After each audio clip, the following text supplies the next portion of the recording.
very strong. They both play in a lot of tournaments. I've seen them in multiple pro tourneys, and they both do very well. Dally Lamer especially. So this is something that's not too off keel. This is not just Bronze League play right here. These are both very strong players. Now, as you can see, we did end up spreading our creep here through this little destructible debris canal, something that we can't break through until we kill these rocks, of course. But in spreading that creep, it allowed us to see the mix that he has. And okay, we see Colossus, so what do? We start building Corruptors. And we had this in preparation. We didn't build Corruptors just because we had a Spire, but we built the Spire in case we needed Corruptors, and that's something else that you really need to take note of. We also have an infestation pit lying around somewhere. I'm going to try to find it there. We have an infestation pit. Now, do we have any infestors? No, we do not. Again, this is one of those situations where if you're in a macro-intensive game, set yourself up for success. Get the buildings that you're going to need to respond to whatever your opponent ends up throwing at you, and just kind of concentrate on building enough to survive. If he had pushed out harder earlier in the game, we would have, of course, built more units. But since he didn't, we kept on expanding and we kept on building up our economy. Now, when we see a push out, that's when we started creating more Hydralisks, more Zerglings, and we got the Corruptors to deal with these Colossus. Now, something to note here, Corruptors are so very strong against Colossus. Again, Colossus are being a massive and a hugely tall unit. They can be hit by air units, so these air-to-air Corruptors can hit them. But the thing you want to avoid is running straight under the Stalkers, because then you're just going to get target fired. So it's really about micro. It's really kind of about trying to swing your Corruptors around to the backside of their army when they're engaging the front of your army and trying to pick off the Colossus. That's the main goal. That's typically how you want to play with them. So yeah, again, this is something I'm really trying to drive home in all of our strategy videos, that reactionary playstyle and why it's so effective. Again, we didn't mass up this huge army at the beginning of the game. In fact, all we did was we saw what our opponent was doing. We saw he wasn't pushing out. We kept scouts on his base. And then seeing that he wasn't pushing out at all, we just went for that intensive macro. We expanded. We tried to get our economy incredibly high. And then when we saw the push coming, we then started building units, we then started responding. And that's something you can really do as Zerg because of the way the larva works and because all of your units come out of that same building. They all come out of the hatchery and the lair. Now this is a very bad spot for us to fight because those Colossi can just sit on the top of this ramp and shoot down on stuff. So we really don't want to engage here. As much as we really want to get rid of this rich mineral field, this expansion here, we can't really do that with the ground forces, because all he's going to do is have these Colossus sit up here and just rain hell down on our units. So we are going to end up responding to this by, in fact, getting some Broodlords, and you're going to see that very shortly, not too long, in just a few minutes in the game. And he is pushing out here, so this is kind of a better position for us. It's an open field. We are, of course, again, going to be moving up our Corruptors here, and while these Stalkers on the ground are dealing with the Hydralisks, we're using our Corruptors to take out the Colossus, and you really need to make sure you do that as quickly as possible, because these Colossus do so much damage to the Hydralisks. They just completely wipe them out, and you're going to need Corruptors, and you're going to need a lot of them, because again, all it's going to take is some target fire from those Stalkers to take out your Corruptors very quickly. So you want to make sure you have enough to take out them, because that's your main priority in any engagement when you're facing a Protoss player that has Colossus, is taking them out as soon as possible, because they are just going to burn through these units so very quickly. So taking a look here, you do see our Spire is morphing into a greater Spire. And again, the reason we're doing that is because we're moving into the late game here.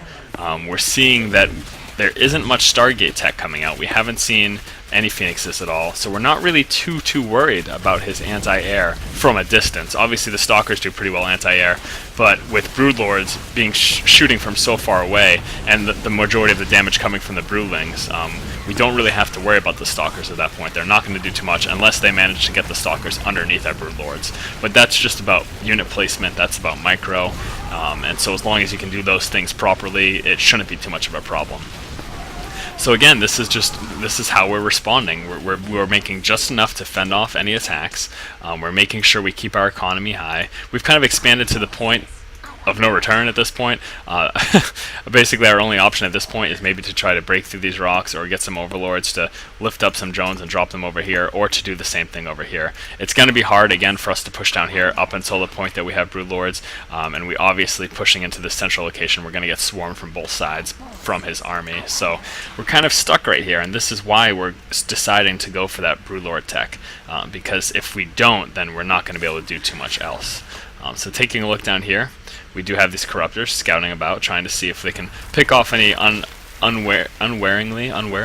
No, it's not even a word. See if they can pick off any colossus that are kind of just wandering around, not paying attention.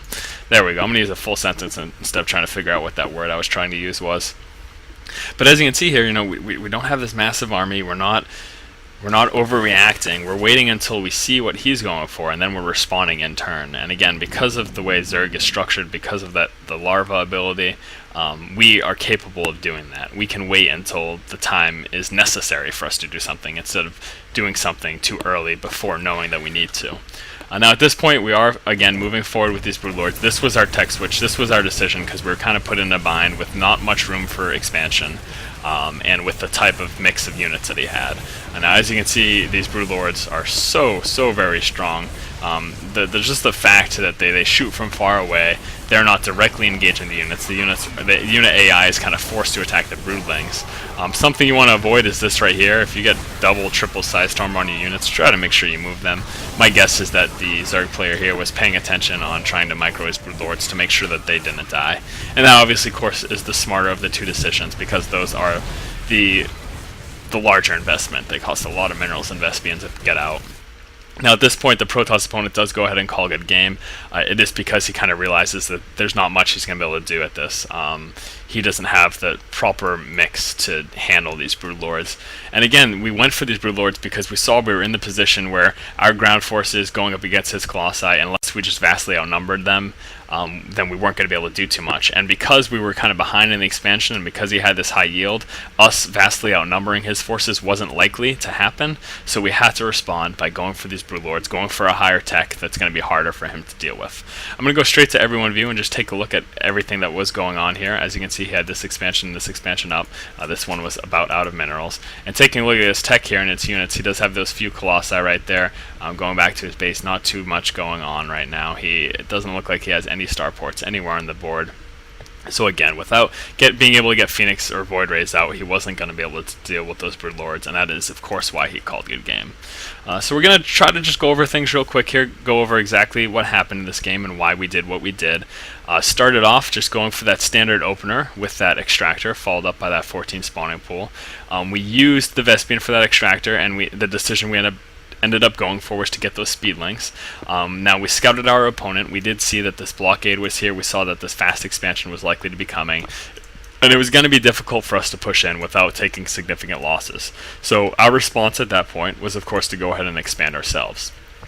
And then from this point in the game, it's basically just all about setting yourself up for success. It's about expanding when you can, expanding when you feel safe, creating just enough units so that you're going to be safe and you're going to be at least somewhat prepared for an attack, and being ready to make support units as soon as you know something is happening. So it's really all about, with Zerg, it's about scouting, spreading out your creep, trying to get as much vision of the map as you can, having your overlords around your opponent's base, dropping changelings into their base, having Zerglings right outside so you can see when a push is coming.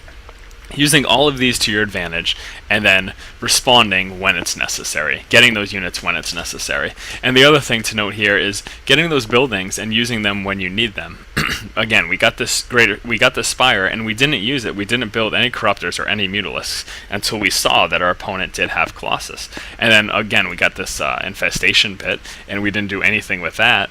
We would have if the situation had been right for it, but we didn't need infestors. It wasn't necessary, so we didn't get them. But it wasn't so much of a waste. I mean, again, we didn't use it, but it was setting ourselves up for success, being prepared if the situation were to come that we did in fact need them.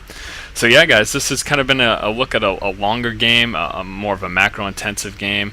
We expand when we feel safe and when we think that it's going to be to our advantage. And again, seeing our Protoss opponent expand, that kind of told us that we'd be pretty safe to expand at that point, and that's what we went with doing. And it's all about just setting yourself up for success, responding properly to what your opponent's doing, and the way you're going to do that is by getting scouting information and realizing what that scouting information means. So again, guys, this has been for StarCraft 2 strategy. If you guys like our videos and you like what we're doing, please do go ahead and subscribe to our channel. Keep watching and keep owning, guys. We're pushing forward right now. As you can see, our opponent did go for that fast Hellion build. Pretty strong build, but it's only strong versus Zerglings, unfortunately. And since we do have these roaches here, we're going to be able to push forward pretty much uncontested. He does have this bunker, but Marines don't do too much damage versus